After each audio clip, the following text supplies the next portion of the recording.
Hello and welcome to PH Physics. Today's explainer is stopping distance, thinking distance plus braking distance. By the end of this, you'll know what affects each, why the relationship to speed is non-linear, and the safety implications. Stopping distance is the total distance a vehicle travels from when the driver sees a hazard to when the vehicle is completely stopped. Stopping equals thinking plus braking. Thinking distance is during reaction time, before brakes are applied. Braking distance is once brakes are on until stop. 3 things. 1.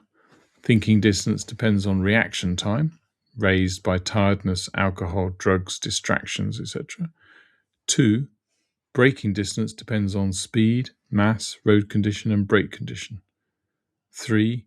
Doubling the speed quadruples the braking distance because kinetic energy is half mv squared. Common slip.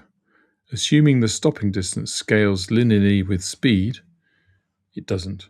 Thinking distance scales linearly, but braking distance scales with the square of speed. So a small speed increase can dramatically increase the total stopping distance. A quick example. At 13 meters per second, or in the UK 30 miles per hour, thinking 9 meters, braking 14 meters, stopping 23 meters. Whereas at 22 meters per second, or 50 miles per hour, thinking 15 meters, braking 38 meters, stopping 53 meters. So speed is less than double, but stopping more than double. Right. If any of this is going to stick beyond this video, drop into phmaths.com. You'll find a free 4-week GCSE higher revision planner ready to download, plus mastery workbooks across maths, physics, biology, and chemistry. One for every higher topic, every answer fully worked, every common slip flagged for each subject.